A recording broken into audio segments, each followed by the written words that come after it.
প্রাচ্য পাশ্চাত্যের সেতু বন্ধন হবে বাংলাদেশ, বললেন প্রধানমন্ত্রী। দক্ষিণ পূর্ব এশিয়ার সাথে যোগাযোগ বাড়ানোর তাগিদ।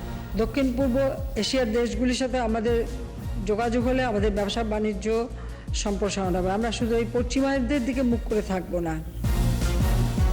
মেট্রো রেলের পরীক্ষামূলক যাত্রা শুরু, আগামী বছরই পদ্মা সেতু সহ ৩ মেগা প্রকল্পের উদ্বোধন। জিয়ার কবর নিয়ে আইনজীবীদের পাল্টাপাল্টি অবস্থান, বার অ্যাসোসিয়েশনকে রাজনৈতিকভাবে ব্যবহার না করার আহ্বান। করোনায় মৃতের সংখ্যা ২৬,০০০ ছাড়ালো, একদিনে ৮৯ মৃত্যু। পরিস্থিতি নিয়ন্ত্রণে আছে, দাবি স্বাস্থ্যমন্ত্রী। হামলার আশঙ্কার মাঝেই কাবুল ছাড়ার প্রস্তুতি মার্কিন সেনাদের, বিমানবন্দরের নিয়ন্ত্রণ নেয়ার অপেক্ষায় তালেবান।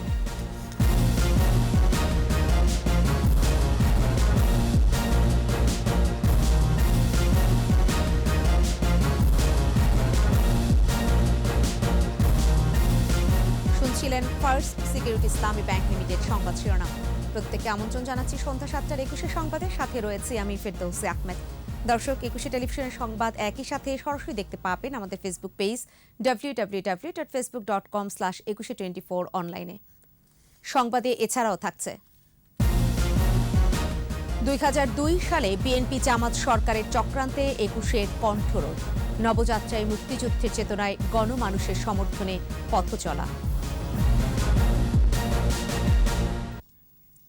ভৌগোলিক অবস্থান মাথায় রেখে দক্ষিণ পূর্ব এশিয়ার সাথে যোগাযোগ বাড়ানোর তাগিদ দিয়েছেন প্রধানমন্ত্রী শেখ হাসিনা। কক্সবাজার বিমানবন্দরে রানওয়ে সম্প্রসারণ প্রকল্পের উদ্বোধনী অনুষ্ঠানে প্রধানমন্ত্রী বলেন, বাংলাদেশ হবে প্রাচ্য ও পাশ্চাত্যের সেতু বন্ধন। সেক্ষেত্রে কক্সবাজারকে আন্তর্জাতিক মানের করে গড়ে তোলার উপরে তাগিদ দেন প্রধানমন্ত্রী শেখ হাসিনা। দেখুন প্রণব চক্রবর্তীর রিপোর্ট। দেশে প্রথমবারের মতো সমুদ্র বক্ষের ওপর নির্মাণ করা হচ্ছে রানওয়ে। দেশের দীর্ঘতম এ রানওয়েতে ওঠা বা নামার সময় যাত্রীদের দৃষ্টি কাড়বে নীল জলরাশি। কক্সবাজারে বেসামরিক বিমান চলাচল কর্তৃপক্ষের অধীনে ১০,৭০০ ফুটের রানওয়ে নির্মাণে ব্যয় হবে ১,৫৬৮ কোটি ৮৬ লাখ টাকা। রানওয়ের অন্তত ৭০০ ফুট থাকবে সমুদ্রের পানির উপর। চীনা দুটি ঠিকাদারি প্রতিষ্ঠান বাস্তবায়ন করবে প্রকল্পটি, যেখানে ২৪ ঘন্টায় ওঠানামা করতে পারবে ৩৮০টি সুপরিসর প্লেন। গণভবন থেকে ভার্চুয়ালি উদ্বোধনী অনুষ্ঠানে যোগ দেন প্রধানমন্ত্রী শেখ হাসিনা। বলেন, বাংলাদেশ হবে প্রাচ্য ও পাশ্চাত্যের সেতু বন্ধন। বাংলাদেশের ভৌগোলিক অবস্থানটাকে সামনে রেখে সারা বিশ্বের সাথে যোগাযোগের একটা কেন্দ্রবিন্দুতে আমরা পরিণত করতে চাই আমাদের দেশটাকে, যেটা আর্থিকভাবেও আমাদের দেশ অনেক বেশি লাভবান হবে। বিশেষ করে আমাদের দক্ষিণ পূর্ব এশিয়ার দেশগুলির সাথে আমাদের যোগাযোগ হলে আমাদের ব্যবসা বাণিজ্য সম্প্রসারণ হবে। আমরা শুধু এই পশ্চিমাদের দিকে মুখ করে থাকবো না, পাশাপাশি আমরা অন্যান্য যে সমস্ত দেশগুলি আছে আমাদের বন্ধু, সেখানেও আমাদের বিমান যাতে যায় ভবিষ্যতে আমরা চেষ্টাই করব। আন্তর্জাতিক ফ্লাইটের বিভিন্ন রুট রয়েছে কক্সবাজারের উপর দিয়ে। সরকার প্রধান আশা করেন, এখানে উড়োজাহাজের রিফুয়েলিং যেমন হবে তেমনি বাড়বে পর্যটকও। এই এয়ারপোর্টটা সম্প্রসারণ হলে পরে আমি মনে করি যে পাশ্চাত্য থেকে প্রাচ্যে বা প্রাচ্য থেকে পাশ্চাত্যে যত প্লেন যাবে তাদের রিফুয়েলিংয়ের জন্য সব থেকে বেশি একটা সুবিধাজনক জায়গা হবে এই কক্সবাজার। স্যান্ডি বিচ যাকে বলে, এটা খুব কম আছে পৃথিবীতে। বিদেশিদের জন্য স্পেশাল জোন করে দেব, তারা তাদের মতো করে যেন তারা উপভোগ করতে পারে। প্রধানমন্ত্রী অভিযোগ করেন, স্বাধীনতার পর ২১ বছর অবৈধভাবে ক্ষমতা দখলকারীরা দেশের উন্নয়ন নয়, ক্ষমতাকে তাদের ভোগের বস্তু বানিয়েছিল। এ সময় পাতাল রেলের কথা জানান তিনি। মেট্রো রেলের কাজ আপনারা জানেন অনেকাংশে এগিয়ে গেছে। কমলাপুর রেল স্টেশন পর্যন্ত যদি সম্প্রসারণ হয়ে যায়, তো সেখান থেকেও যাত্রীরা সরাসরি বিমানবন্দরে চলে যেতে পারবে। সেইভাবেই আন্ডারগ্রাউন্ড রাস্তা করে দিয়ে আমরা ব্যবস্থা করতে পারি। রাস্তায় চলাচল, অ্যাক্সিডেন্ট কমে যাবে। পর্যটকদের আকৃষ্ট করতে কক্সবাজারে আধুনিক শুটকি বাজার গড়ে তোলা হবে বলে জানান প্রধানমন্ত্রী। বলেন, আগামীর বাংলাদেশ হবে বিশ্বের বিস্ময় উন্নয়নের রোল মডেল। যে সময়টা আমরা নির্দিষ্ট করেছি, সেই নির্ধারিত সময়ের মধ্যেই এই কাজ আপনারা সম্পন্ন করতে পারবেন। প্রণব চক্রবর্তী, ২১ টেলিভিশন, ঢাকা। পরীক্ষামূলকভাবে চলল মেট্রো রেল। উত্তরার ডিপোতে সবুজ পতাকা উড়িয়ে পরীক্ষামূলক চলাচলের আনুষ্ঠানিক উদ্বোধন করেন সড়ক পরিবহন ও সেতুমন্ত্রী ওবায়দুল কাদের। ২৫ কিলোমিটার বেগে উত্তরা থেকে পল্লবী হয়ে আবার উত্তরায় ফিরে আসে ট্রেনটি। উদ্বোধনের আগে ওবায়দুল কাদের জানান, আগামী বছরই পদ্মা সেতু, মেট্রো রেল ও কর্ণফুলী টানেলের উদ্বোধন হবে। মানিক শিকদারের রিপোর্ট। দীর্ঘ প্রতীক্ষার পর যাত্রা শুরু করল বহুকাঙ্ক্ষিত মেট্রো রেল। একজন জাপানি চালকের হাতেই ঘুরল ট্রেনের চাকা। উত্তরা থেকে পল্লবী পর্যন্ত 4টি স্টেশনের মধ্যে কোনো যাত্রী ছাড়াই পরীক্ষামূলক এ যাত্রাকে বলা হচ্ছে পারফরম্যান্স টেস্ট। আর এই পরীক্ষা চলবে প্রায় 6 মাস। এর আগে সড়ক যোগাযোগ ও সেতুমন্ত্রী পারফরম্যান্স টেস্টের উদ্বোধনী অনুষ্ঠানে জানান, পর্যায়ক্রমে দেশের সব মেগা প্রজেক্টই আলোর মুখ দেখবে। MRT লাইন 6, পদ্মা সেতু এবং চট্টগ্রামে কর্ণফুলী বঙ্গবন্ধু শেখ মুজিবুর রহমান টানেল, 3টি মেগা প্রজেক্ট শেখ হাসিনার সরকারের মাননীয় প্রধানমন্ত্রী উদ্বোধন করতে পারবেন। মেট্রো রেল পরিচালনার দায়িত্বে থাকা ডিএমটিসিএল এর ব্যবস্থাপনা পরিচালক MN সিদ্দিক বলেন, কিছু পরীক্ষা নিরীক্ষা শেষ হলেই এই ট্রেনে চড়তে পারবে সাধারণ মানুষ। ট্রেনটা এই যখন ভায়াডাকের উপরে উঠবে, আমরা আজকের জন্য গতি নির্ধারণ করেছি 25 কিলোমিটার। গত জুলাই পর্যন্ত কাজের অগ্রগতি 68.49%। প্রায় 16 কিলোমিটার উড়ালপথে নির্মাণ কাজ শেষ। জাপান থেকে কেনা হচ্ছে 24 সেট ট্রেন। এর মধ্যে 4 সেট ট্রেন এখন উত্তরার ডিপোতে। মানিক শিকদার, 21 টেলিভিশন, ঢাকা। জিয়াউর রহমানের কবর নিয়ে এবার পাল্টাপাল্টি অবস্থানে বিএনপি ও আওয়ামী লীগপন্থী আইনজীবীরা। বিএনপিপন্থীদের বার অ্যাসোসিয়েশনের প্যাড ব্যবহার করে প্রধানমন্ত্রীর বক্তব্যের জবাবকে কেন্দ্র করেই বিতর্কের শুরু। এ অবস্থায় বার অ্যাসোসিয়েশনকে রাজনৈতিক কাজে ব্যবহার বন্ধের আহ্বান জানান রাষ্ট্রের সর্বোচ্চ আইন কর্মকর্তা। বিস্তারিত জানাচ্ছেন শাকের আরজু। মুক্তিযুদ্ধে জিয়াউর রহমানের ভূমিকা নিয়ে প্রধানমন্ত্রীর মন্তব্যের প্রতিবাদ জানিয়েছে বিএনপিপন্থী আইনজীবীরা। সেখানে তারা ব্যবহার করেছে বার অ্যাসোসিয়েশনের প্যাড। অরাজনৈতিক সংগঠনের ব্যানারে রাজনৈতিক প্রতিবাদ জানানোকে কেন্দ্র করেই সুপ্রিম কোর্টে পাল্টাপাল্টি অবস্থানে দুই পক্ষ। বার অ্যাসোসিয়েশনের প্যাডের প্রতিবাদের আনুষ্ঠানিক ব্যাখ্যা দিয়েছেন সমিতির সাধারণ সম্পাদক। যে শুধুমাত্র আইনজীবীরা শুধুমাত্র কোনো আইনি বিষয় নয়, জাতীয় গুরুত্বপূর্ণ যে কোনো বিষয়ে আলোচনা করা, মতামত গ্রহণ করা এবং তাদের ক্ষেত্রে তাদের বক্তব্য প্রদান, এটা আমাদের সংবিধান সম্মতভাবেই গণতন্ত্র মোতাবেকই এটি করা, এবং সেই হিসেবে আমরা এই বক্তব্য বাংলাদেশ সুপ্রিম কোর্ট আইনজীবী সমিতির পক্ষ থেকে বলেছি। জিয়াউর রহমানের কবর সরানোর বিষয়ে রাজনৈতিকভাবে সমাধান না হলে আইনিভাবে মোকাবেলা করার কথাও জানান তিনি। এই ধরনের মিথ্যা এবং বিভ্রান্তিমূলক বক্তব্য প্রদান থেকে সকলকে বিরত থাকার জন্য আহ্বান জানাচ্ছি। পাল্টা সংবাদ সম্মেলনে সুপ্রিম কোর্ট বার অ্যাসোসিয়েশনের সহসভাপতি শফিকুল্লাহ বলেন, রাজনৈতিক কাজে সমিতির প্যাড ব্যবহার জঘন্য অপরাধ। প্রত্যাহার করিয়া জাতির নিকট ক্ষমা চাওয়ার জন্য আমরা অনুরোধ করতেছি। ব্যারিস্টার কাজলের এই ধরনের মিথ্যা বিভ্রান্তিমূলক বক্তব্য প্রদান না করার জন্য এবং সেই সাথে জাতিকে বিভ্রান্ত না হওয়ার জন্য অনুরোধ করা হলো। সুপ্রিম কোর্ট বারকে রাজনৈতিকভাবে ব্যবহার না করার আহ্বান জানিয়েছেন অ্যাটর্নি জেনারেল। যেহেতু বারের প্যাড ব্যবহার করে বারের সম্পাদক হিসাবে যে কোনো যদি বক্তব্য রাখেন, সেই কারণে অন্য সকলেই এটা প্রতিক্রিয়া দেখিয়েছেন। আমার মনে হয় আমাদের বারের যে ঐতিহ্য, আমাদের বারের যে সম্প্রীতি রক্ষার যে ঐতিহ্য, সেইগুলো উনি এর মাধ্যমে বিনষ্ট হওয়ার চেষ্টা হচ্ছে। জিয়াউর রহমানের কবর সরানোর বিষয়ে আইনি পদক্ষেপ পারিপার্শ্বিক দিক বিবেচনা করে গ্রহণ করার কথাও জানান তিনি। 21 আগস্ট গ্রেনেড হামলা মামলার আপিল শুনানির জন্য প্রধান বিচারপতির কাছে চিঠি পাঠানো হবে বলেও মন্তব্য করেন তিনি। যদি কখনো আইনের প্রশ্ন এখানে আসে, সেই ক্ষেত্রে সব পারিপার্শ্বিক ব্যবস্থা দেখে, সংশ্লিষ্ট আইন কানুন দেখে তখন সিদ্ধান্ত নেওয়া হবে। শাকের আরজু, 21 টেলিভিশন, ঢাকা। চট্টগ্রাম থেকে অজ্ঞাত ব্যক্তির লাশ এনে জিয়াউর রহমানের নামে দাফন করা হয় বলে মন্তব্য করেছেন তথ্য ও সম্প্রচার মন্ত্রী ডক্টর হাসান মাহমুদ। জাতীয় প্রেস ক্লাবে বাংলাদেশ মুক্তিযোদ্ধা কাউন্সিলের এক অনুষ্ঠানে মন্ত্রী বলেন, কারো লাশ যদি অন্য কারোর নামে চালিয়ে দেওয়া হয় তাহলে তা অনইসলামিক। ইতিহাস বিকৃতি ও স্বাধীনতার পরাজিত অপশক্তিকে নিয়ে রাজনীতি চিরতরে বন্ধ করতে হবে বলেও মন্তব্য করেন তিনি। মন্ত্রী বলেন, বিএনপি স্বাধীনতার খলনায়ক জিয়াউর রহমানকে নায়ক বানানোর অপচেষ্টা করেছে। ওখান থেকে লাশ তোলা হয়, তুলে একটা লাশ জিয়াউর রহমানের লাশ বলে প্যাকেট করে এখানে পাঠানো হয়। কারো জানা যায় যদি একজনের লাশ বলে আরেকজনের লাশ দিয়ে দেওয়া হয়, সেটা তো অনইসলামিক, সেটা তো পরিপূর্ণভাবে অনইসলামিক, সেটা তো ধর্মপ্রাণ মুসলমানদের সাথে প্রতারণা করা হয়। করোনায় মৃতের সংখ্যা 26,000 ছাড়ালো। 24 ঘন্টায় মারা গেছে 89 জন। নতুন করে শনাক্ত 3,948। পরীক্ষার বিপরীতে দৈনিক সংক্রমণ হার 14.14%। সুস্থতার হার 94%-রও বেশি। এদিকে স্বাধীনতা চিকিৎসক পরিষদের এক আলোচনায় স্বাস্থ্যমন্ত্রী বলেন, প্রধানমন্ত্রীর দিক নির্দেশনায় দেশে করোনা নিয়ন্ত্রণে আছে এবং অর্থনীতিও ভালো অবস্থায় আছে। স্মৃতিমণ্ডলের রিপোর্ট। করোনায় মৃত্যু ও শনাক্ত রেখা নিচের দিকে নামছে, বাড়ছে সুস্থতার সংখ্যা। স্বাস্থ্য অধিদপ্তরের দেয়া তথ্য বলছে, 24 ঘন্টায় 789টি ল্যাবে নমুনা পরীক্ষা হয়েছে 27,921, শনাক্ত হয়েছে 3,948। এ পর্যন্ত শনাক্তের সংখ্যা 14,93,537।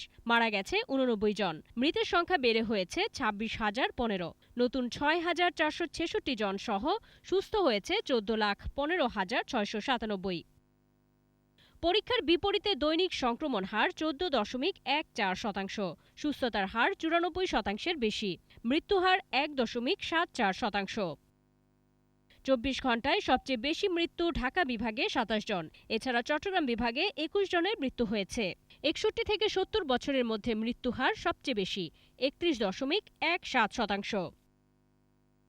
এদিকে স্বাধীনতা চিকিৎসক পরিষদ আয়োজিত এক অনুষ্ঠানে ভার্চুয়ালি যুক্ত হয়ে স্বাস্থ্যমন্ত্রী করোনা মোকাবেলায় সরকারের সফলতা তুলে ধরেন। মাননীয় প্রধানমন্ত্রীর গাইডেন্সে করোনা বাংলাদেশে নিয়ন্ত্রণে আছে বিদায়ী অর্থনীতি ভালো আছে, সামাজিক অবস্থা ভালো আছে, শান্তি বিরাজ করছে এবং আগামীতে দেশ এগিয়ে যাবে। এবং এখনো প্রায় 6% আমাদের জিডিপি গ্রোথ আছে এই করোনার ভিতরেও। করোনার পাশাপাশি ডেঙ্গু পরিস্থিতি নিয়ন্ত্রণেও কাজ চলছে বলেও জানান মন্ত্রী। সেই করোনা চিকিৎসা, নন করোনা চিকিৎসা, ডেঙ্গুর চিকিৎসা। স্মৃতিমণ্ডল, 21 টেলিভিশন, ঢাকা। 29 আগস্ট 2002 গণমাধ্যমের ইতিহাসে একটি কালো অধ্যায়। বিএনপি জামাত জোট সরকারের আইনি মারপ্যাঁচ ও রাজনৈতিক কূটচালে বন্ধ করে দেয়া হয় দেশের প্রথম বেসরকারি টেরিস্টেরিয়াল চ্যানেল 21 টেলিভিশন। গণমাধ্যমের কণ্ঠরোধের এ ঘটনার পর 2005 সালে আইনি লড়াইয়ে জয়ী হয় 21। শেষ পর্যন্ত সব বাধা পেরিয়ে 2007 সালের 29 মার্চ স্যাটেলাইট সম্প্রচারে এসে মুক্তিযুদ্ধের চেতনা, মাটি, মানুষ ও অসাম্প্রদায়িক বাংলাদেশের দর্পণ হয়ে ওঠে 21 টেলিভিশন। বিস্তারিত জানাচ্ছেন আকবর হোসেন সুমন।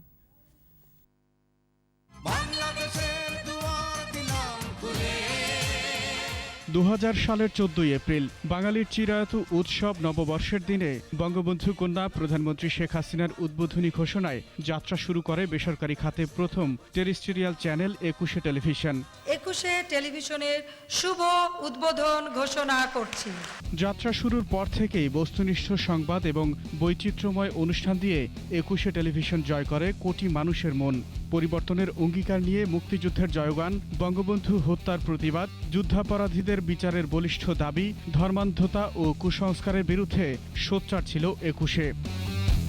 2001 সালে সরকার পরিবর্তনের পর বিএনপি জামাত জোট সরকারে রাজনৈতিক প্রতিহিংসার শিকার হয় 21 টেলিভিশন। আইনি মারপ্যাঁচে জোর করে কণ্ঠরোধ করা হয় 21-এর। আমরা গভীর দুঃখের সঙ্গে আমাদের নিয়মিত সম্প্রচার কার্যক্রম বন্ধ করে দিতে বাধ্য হচ্ছি। সম্প্রচার বন্ধে আদালতের নির্দেশনা না থাকলেও মুক্তিযুদ্ধের আদর্শ ধারণ করার কারণেই বন্ধ করা হয়েছিল 21 টেলিভিশন। আদালতের নির্দেশনার মধ্যে কোথাও সম্প্রচার বন্ধ করে দেওয়ার কথা বলা ছিল না। আদালতের নির্দেশনা ছিল যে লাইসেন্সে যেসব ত্রুটি আছে সেগুলো সংশোধন করা, বা যে রিট যেটি নিয়ে হয়েছিল এখানে কি ত্রুটি আছে না আছে সেটি। কিন্তু তার মানে এই নয় যে আদালতের রায় ঘোষণা লেখা শেষ হয়নি, তার 2 ঘন্টার মধ্যে সরকারের লোকজন এসে আমাদের সব, মানে তখনকার আমি 21 টেলিভিশনের কর্মী হিসেবে আমাদের বলছি যে সব যন্ত্রপাতি সিজ করে নিয়ে যাওয়া, এটি শুধুমাত্র প্রতিহিংসা এবং এক ধরনের ক্ষোভের কারণে এটি তারা করেছে। জন্মলগ্ন থেকেই 21 টেলিভিশন গণমানুষের কণ্ঠস্বরে পরিণত হয়েছিল বলেই মত প্রকাশের স্বাধীনতায় হস্তক্ষেপ করেছিল বিএনপি জামাত জোট। 21 টেলিভিশন বন্ধ করাটা আসলে বিএনপি জামাত জোট সরকারের একটা রাজনৈতিক কৌশল ছিল, কারণ বিএনপি জামাতের যে আদর্শ আর 21 টেলিভিশনের আদর্শ ছিল একদম ভিন্ন। একুশে টেলিভিশন মুক্তিযুদ্ধের পক্ষে কথা বলা, বাংলাদেশের মানুষের বুদ্ধিবৃত্তির চর্চা, মুক্তিযুদ্ধের চেতনার চর্চা, মুক্ত বুদ্ধির চর্চা এবং বাংলাদেশকে সারা পৃথিবীর সামনে একটা ইতিবাচক বাংলাদেশ হিসেবে তুলে ধরার কাজ করত, যেটা বিএনপি জামাত জোট সরকারের একদমই পছন্দ ছিল না। 2005 সালে মানুষের ভালোবাসা আর আইনি লড়াইয়ে 21কে সম্প্রচারের বৈধতা দেন আদালত। রায়ের পরও 2007 সাল পর্যন্ত পূর্ণাঙ্গ সম্প্রচারের জন্য অপেক্ষা করতে হয়েছে নানান জটিলতায়। দ্বিতীয় যাত্রায়ও ভাষা আন্দোলন, মুক্তিযুদ্ধ ও অসাম্প্রদায়িক চেতনা ধারণ করেই পথ চলছে 21শে টেলিভিশন। আকবর হোসেন সুমন, 21শে টেলিভিশন, ঢাকা। এবার দৃষ্টি ফেরাবো আফগানিস্তানের দিকে। আফগানিস্তানে 2 দশকের অভিযান শেষে বিদায়ের চূড়ান্ত পর্যায়ে যুক্তরাষ্ট্র। প্রায় 5,000 বেসামরিক নাগরিক ও সেনা সদস্য প্রত্যাহারের মধ্য দিয়ে অভিযানের ইতি টানতে যাচ্ছে বাইডেন প্রশাসন। তবে এরই মধ্যে কাবুল বিমানবন্দরে নতুন করে হামলার আশঙ্কা আরও জোরালো হয়েছে। সতর্কতা জারি করেছে মার্কিন দূতাবাস। এদিকে বিমানবন্দরে নিয়ন্ত্রণ নিতে অপেক্ষা করছে তালেবান গোষ্ঠী। রিপোর্টে জানাচ্ছেন দুলি মল্লিক। শেষ হচ্ছে 20 বছরের মার্কিন আগ্রাসন। 2001 সালে জঙ্গি গোষ্ঠী আল কায়দা নির্মূল করতে তালেবান নিয়ন্ত্রিত আফগানিস্তানে অভিযান শুরু করে যুক্তরাষ্ট্র। 2 দশক পর আবার সেই তালেবান গোষ্ঠীর ক্ষমতা দখলের মধ্যেই আফগান ছাড়তে হচ্ছে মার্কিন সেনাদের। ডেডলাইন 31 আগস্টে অটল প্রেসিডেন্ট জো বাইডেন। শেষ ধাপে কাবুল বিমানবন্দর থেকে সরিয়ে নেওয়া হচ্ছে 1000 বেসামরিক নাগরিককে। এরপর বাকি থাকবে শুধু 4000 সেনা সদস্য। পেন্টাগন জানায় গেল 2 সপ্তাহে এ পর্যন্ত 1,13,500 মানুষকে আফগানিস্তান থেকে সরিয়ে নিয়েছে যুক্তরাষ্ট্র ও তার মিত্র দেশ। বিভিন্ন সংবাদ মাধ্যম বলছে আফগানিস্তান ছাড়তে যাওয়া মানুষের সংখ্যা আরও প্রায় লাখখানেক। বিমানবন্দর ছেড়ে তারা এখন ভিড় জমাচ্ছে বিভিন্ন সীমান্তে।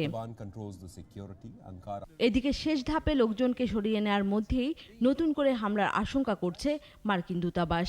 কাবুল বিমানবন্দরের প্রবেশপথ সহ ওই এলাকা এড়িয়ে চলার নির্দেশ দিয়েছে তারা।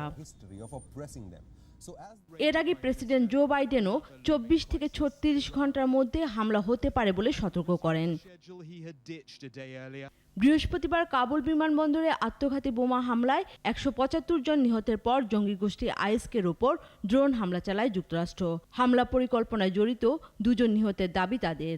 বাকিদেরও খুঁজে বের করে শাস্তি দেওয়ার ঘোষণা দিয়েছেন বাইডেন। এদিকে মার্কিন সেনাদের কাছ থেকে কাবুল বিমানবন্দর বুঝে নেওয়ার অপেক্ষায় তালেবানরা। তালেবান মুখপাত্র জাবিউল্লাহ মুজাহিদ জানান 34টি প্রদেশের প্রায় সবগুলোতে গভর্নর ও পুলিশ প্রধান নিয়োগ দিয়েছেন তারা। কয়েকদিনের মধ্যে ঘোষণা করবেন নতুন মন্ত্রিসভাও। দুলি মল্লিক, 21শে টেলিভিশন। বিরতি, যখন ফিরছি তখন থাকবে। 1 বছরে আয়ের প্রায় পুরোটাই খরচ করেছে আওয়ামী লীগ। নির্বাচন কমিশনে আয় ব্যয়ের হিসাব জমা। 8 নদীর পানি বিপদসীমার উপরে, উত্তর ও মধ্যাঞ্চলের বন্যা পরিস্থিতির অবনতি।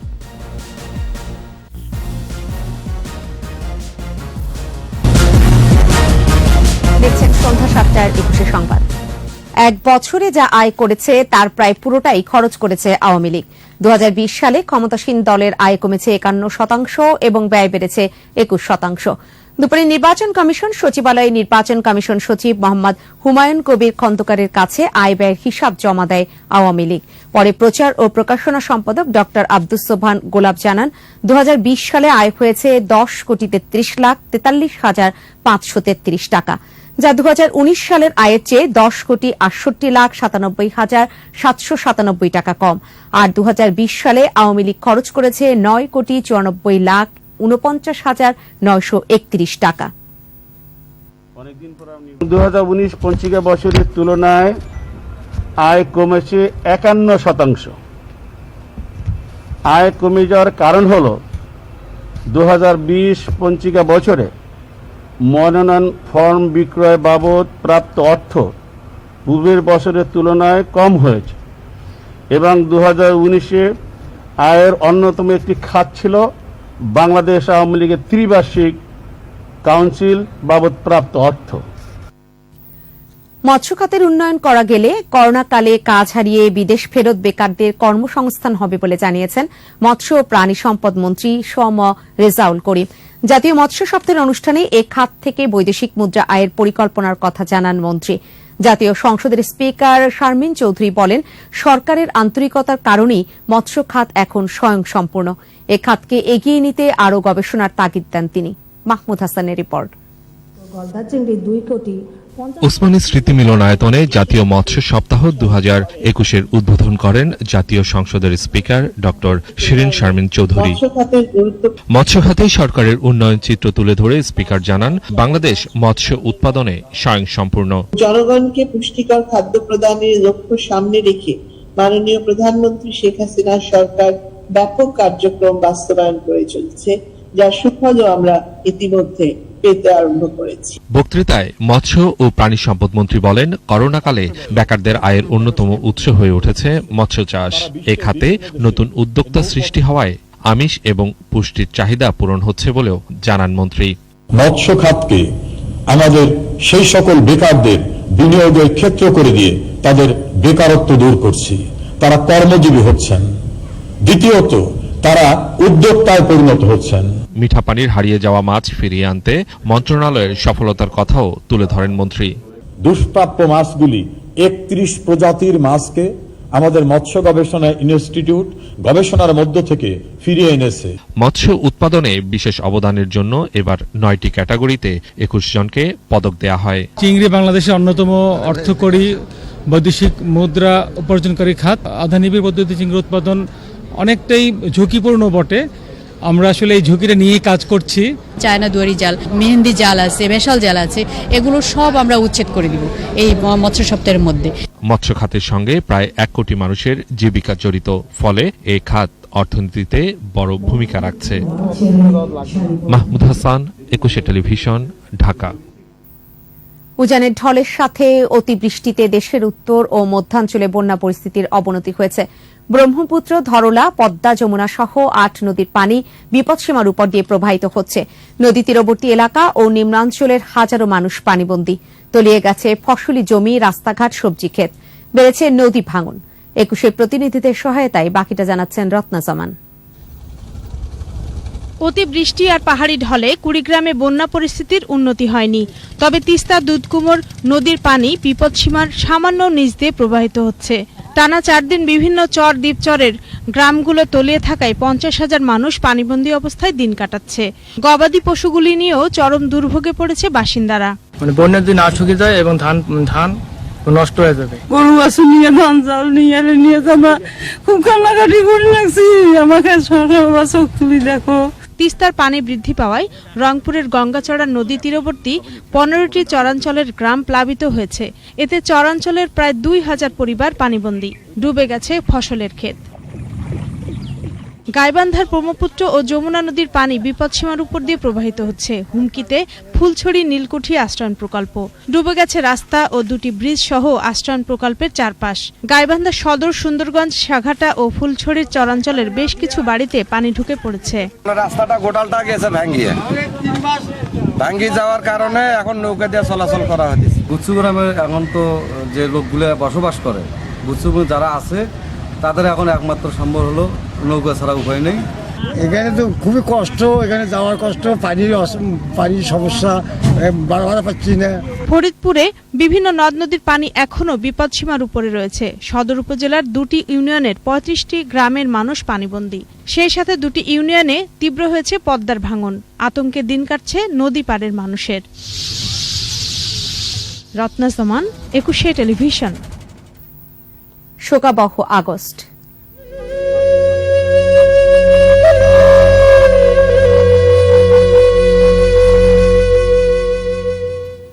বিজ্ঞানভিত্তিক গণমুখী শিক্ষাই ছিল বঙ্গবন্ধুর দর্শন। যুদ্ধবিধ্বস্ত দেশ পুনর্গঠনের চ্যালেঞ্জের মধ্যেই শিক্ষাকে জাতীয়করণ করেন জাতির পিতা। 36,165টি প্রাথমিক বিদ্যালয় আসে রাজস্ব বাজেটের আওতায়। প্রথম বাজেটেই সর্বোচ্চ বরাদ্দ রাখেন শিক্ষায়। বাধ্যতামূলক ও অবৈতনিক প্রাথমিক শিক্ষার প্রচলন ছাড়াও বিশ্ববিদ্যালয়ের স্বাধীনতাকে অবারিত করেন বঙ্গবন্ধু। 1972 সালেই গঠন করেন ড. কুদরত-ই-খোদা শিক্ষা কমিশন। মফিউর রহমানের রিপোর্ট। বঙ্গবন্ধুর সামনে তখন একদিকে যুদ্ধবিধ্বস্ত দেশ, অন্যদিকে ভেঙে পড়া অর্থনীতি, পুনর্গঠনের চ্যালেঞ্জ। এর মধ্যেই সর্বস্তরে মাতৃভাষা শিক্ষাকে মৌলিক মানবাধিকার হিসেবে সংবিধানে প্রতিষ্ঠা করেন বঙ্গবন্ধু।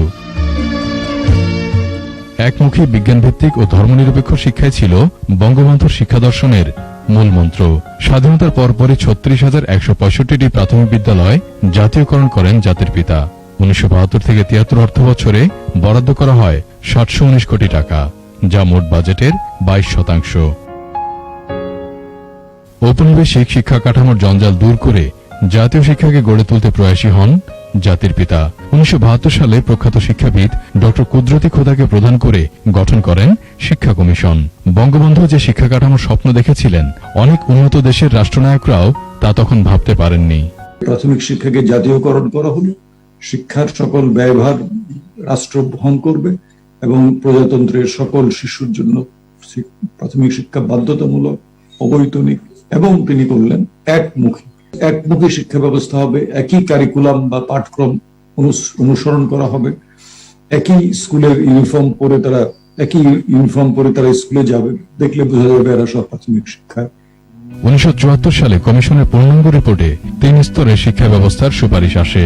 ৮ম শ্রেণী পর্যন্ত বাধ্যতামূলক প্রাথমিক শিক্ষা, দ্বাদশ শ্রেণী পর্যন্ত মাধ্যমিক এবং এরপর উচ্চশিক্ষার ধারণা ছিল, কিন্তু এই পরিকল্পনা বাস্তবায়নের সুযোগ ঘাতকরা দেয়নি। ডক্টর কুদরতি খোদা তার যে প্রণীত শিক্ষা কমিশন প্রতিবেদন, সেটি চূড়ান্ত আকারে বঙ্গবন্ধুর হাতে হস্তান্তর করল এবং বঙ্গবন্ধু সেটি সেদিন গ্রহণ করে এটাই বলেছিলেন উপস্থিত সাংবাদিকদের কাছে যে আমি অতি দ্রুত এই শিক্ষানীতি বাস্তবায়ন করব। কিন্তু আমাদের দুর্ভাগ্য, বঙ্গবন্ধু ৭৫-এর ১৫ই আগস্ট সপরিবারে হত্যাকাণ্ডের শিকার হলেন এবং সেই হত্যা করার কারণে কুদরতি খোদা শিক্ষা কমিশন বাস্তবায়ন তো দূরের কথা, সেটি দিনের আলোই আর দেখতে পায়নি। ১৯৭৩ সালে বিশ্ববিদ্যালয় আদেশ জারি, 4টি প্রধান বিশ্ববিদ্যালয়কে স্বায়ত্তশাসন প্রদান করে উচ্চশিক্ষাকে মুক্ত চিন্তার দিশা দেন বঙ্গবন্ধু। পাশাপাশি মেডিকেল, প্রযুক্তি ও কারিগরি বা বিশেষায়িত শিক্ষার প্রসার ঘটান তিনি। উচ্চশিক্ষাতে দরিদ্র কিন্তু মেধাবী ছেলে মেয়েদের যাতে সুযোগ সুবিধা পারে, সেই জন্য তিনি প্রচেষ্টা চালিয়েছিলেন। সেই লক্ষ্যে তিনি বিশ্ববিদ্যালয় মঞ্জুরি কমিশন গঠন করেছিলেন। সৃজনশীল যুক্তিবাদী মনন গঠনের পাশাপাশি কৃষি ও শিল্পক্ষেত্রে শিক্ষার উপযোগিতার গুরুত্ব অনুধাবন করেছিলেন জাতির পিতা। জ্ঞানভিত্তিক সমাজ গড়ার সেই লক্ষ্য বাস্তবায়নই আজকের চ্যালেঞ্জ। মফিউর রহমান, একুশে টেলিভিশন, ঢাকা। বিরতি, যখন ফিরছি তখন থাকবে। আগুনে সবচেয়ে বেশি হতাহতের ঘটনা শিল্প কারখানায়। অগ্নি নির্বাপন ব্যবস্থা না থাকাকে দুষছেন বিশেষজ্ঞরা। যুক্তরাষ্ট্রের লুইসিয়ানায় আঘাত হানতে যাচ্ছে ঘূর্ণিঝড় আইডা। ১৫০ বছরের ইতিহাসে ভয়াবহ হওয়ার আশঙ্কা।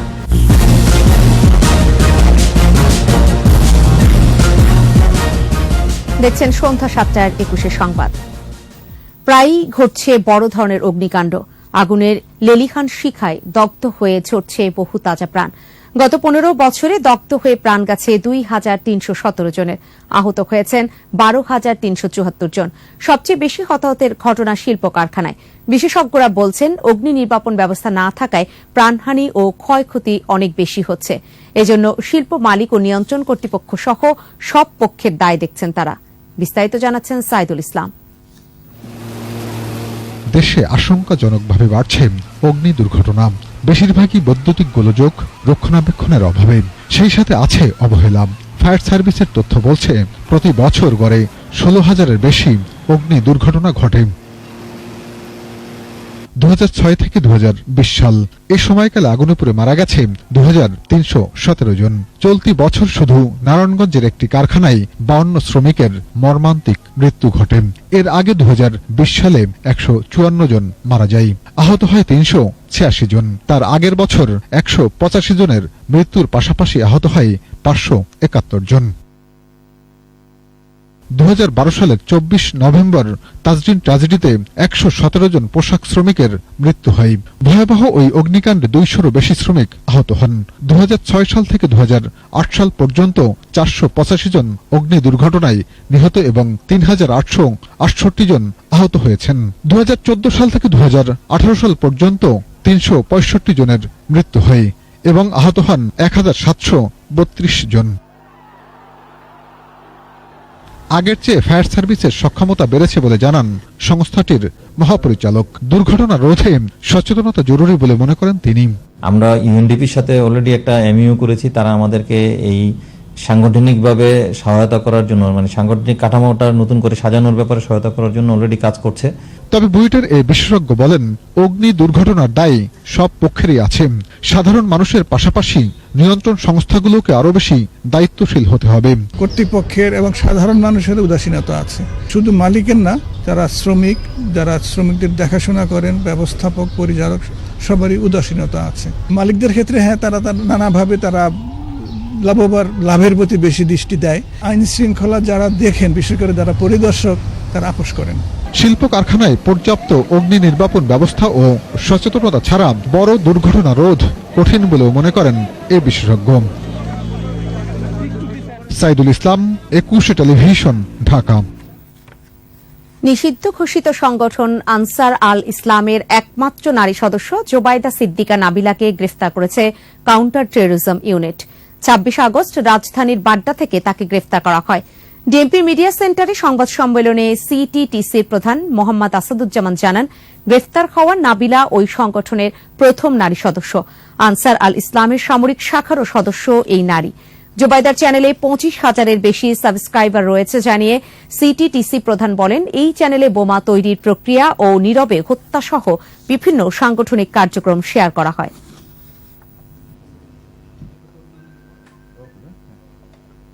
আনসার আল ইসলামের যে একদম নিজস্ব চ্যানেল আছে, সেই নিজস্ব চ্যানেল এবং তাদের যে একটা তথাকথিত সামরিক গ্রুপ আছে, সাম্প্রতিককালে সে ওই গ্রুপের সাথেও লিঙ্ক হয়েছে। জিহাদ যে কোনো জায়গায় সে করতে প্রস্তুত, দেশ ও দেশের বাইরে। এর মাধ্যমে হয়তো আমরা একটি বড় ধরনের বিপর্যয় থেকে, আবারও বলি যে একটা বিপর্যয় থেকে আমরা রক্ষা পেয়েছি। সোশ্যাল ইসলামী ব্যাংক লিমিটেড বাণিজ্য সংবাদ।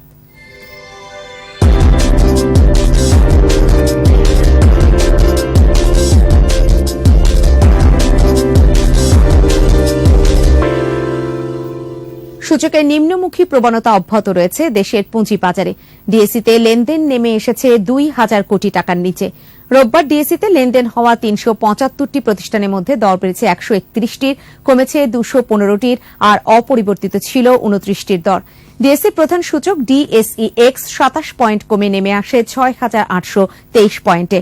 আর দিন শেষে ডিএসইতে লেনদেনের পরিমাণ দাঁড়ায় 1,846 কোটি 89 লাখ টাকা। সূচক কমেছে অপর স্টক এক্সচেঞ্জ সিএসইতেও। লেনদেন হয়েছে 82 কোটি 43 লাখ টাকার শেয়ার ও মিউচুয়াল ফান্ড ইউনিট।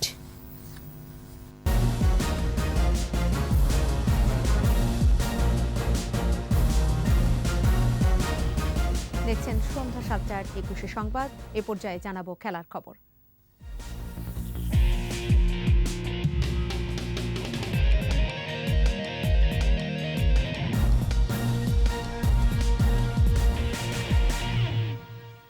বিশ্বকাপের আগে দলের জন্য অনেক ভালো একটি সুযোগ। দুবাইয়ে আইপিএল এর বাকি ম্যাচ খেলতে চাওয়া সাকিব মুস্তাফিজের চিঠির বিপরীতে এমনটাই বললেন বিসিবি ক্রিকেট অপারেশনের চেয়ারম্যান আকরাম খান। ঘরের মাঠে নিউজিল্যান্ড সিরিজকে সামনে রেখে তৃতীয় দিনের মতো অনুশীলন করেছে মুশফিক, সাকিব, মুস্তাফিজরা। আসন্ন টি20 বিশ্বকাপের ভেন্যু আরব আমিরাতেই হতে যাওয়া আইপিএল এর বাকি অংশে খেলার সুযোগ লুফে নিতে চাইছেন সাকিব মুস্তাফিজ। তাই তো বোর্ডের কাছে অনাপত্তিপত্র চেয়েছেন তারা। তাদের অনাপত্তিপত্র দেওয়ার ব্যাপারে ইতিবাচক মনোভাব দেখিয়েছেন বিভাগটির চেয়ারম্যান আকরাম খান। আমিরাতের কন্ডিশনে বিশ্বকাপ খেলা, তাই তাদের অনুমতি দিলে দলের উপকারে আসবে বলে মনে করেন তিনি। মুস্তাফিজ এটা কিছুদিন আগে দিয়েছিল এবং সাকিব আজকে গতকাল চিঠি দিয়েছে। সো আমাদের 1 তারিখে আমরা ওই ডিসিশনটা নিব। মোস্ট প্রবাবলি এটা তো আমাদের জন্য অনেক ভালো একটা অপরচুনিটি যে আমাদের প্লেয়াররা আপনার আইপিএলের মতো একটা টুর্নামেন্ট, স্ট্যান্ডার্ড ভেরি হাই, সেখানে আল্লাহর মতো যদি ওরা খেলে ভালো পারফর্ম যদি করে তাহলে ডেফিনেটলি ওই কন্ডিশনে আমরা খেলবো। ওখানে টিম অনেক বেনিফিটেড হবে। বাংলাদেশ প্রিমিয়ার ফুটবল লিগে পাতানো খেলা ও অনলাইন বেটিং কাণ্ডের প্রমাণ পাওয়ায় আরামবাগ ক্রীড়া চক্রকে প্রথম বিভাগে নামিয়ে দেওয়া হয়েছে। সেই সাথে 5 লাখ টাকা জরিমানা এবং 14 জনকে বিভিন্ন মেয়াদে নিষিদ্ধ করেছে বাফুফে। সংবাদ বিজ্ঞপ্তি দিয়ে বিষয়টি নিশ্চিত করেছে বাফুফে। আরামবাগকে 2 বছর খেলতে হবে প্রথম বিভাগে। এই সময় দলটি উপরের বিভাগে উঠলেও সেটি কার্যকর হবে না, তবে অবনমিত হলে তা কার্যকর হবে। ক্লাবের সাবেক সভাপতি মিনহাজুল ইসলাম, সাবেক ম্যানেজার গওহর জাহাঙ্গীর রুশো, সহকারী ম্যানেজার আরিফ হোসেন ও সাবেক ভারতীয় ট্রেনার মাইদুল ইসলামকে আজীবন নিষিদ্ধ করা হয়েছে। এছাড়া ভারতীয় ফিজিও সঞ্জয় বোস ও ভারতীয় গেম অ্যানালিস্ট আজিজুল শেখকে 10 বছরের জন্য নিষিদ্ধ করা হয়েছে। শেষ করব সন্ধ্যা 7টার 21 সংবাদ। যাবার আগে ফার্স্ট সিকিউরিটি ইসলামী ব্যাংক লিমিটেড সংবাদ শিরোনামগুলো জানিয়ে দিতে চাই আরও একবার। প্রাচ্য পাশ্চাত্যে সেতু বন্ধন হবে বাংলাদেশ, বললেন প্রধানমন্ত্রী। দক্ষিণ পূর্ব এশিয়ার সাথে যোগাযোগ বাড়ানোর তাগিদ। মেট্রো রেলের পরীক্ষামূলক যাত্রা শুরু, আগামী বছরই পদ্মা সেতু সহ 3 মেগা প্রকল্পের উদ্বোধন। সিআর কবর নিয়ে আইনজীবীদের পাল্টাপাল্টি অবস্থান, বার অ্যাসোসিয়েশনকে রাজনৈতিকভাবে ব্যবহার না করার আহ্বান। করোনায় মৃতের সংখ্যা 26,000 ছাড়ালো, একদিনে 89 মৃত্যু, পরিস্থিতি নিয়ন্ত্রণে আছে দাবি স্বাস্থ্যমন্ত্রীর। হামলার আশঙ্কার মাঝেই কাবুল ছাড়ার প্রস্তুতি মার্কিন সেনাদের, বিমানবন্দরে নিয়ন্ত্রণ নেয়ার অপেক্ষায় তালেবানরা।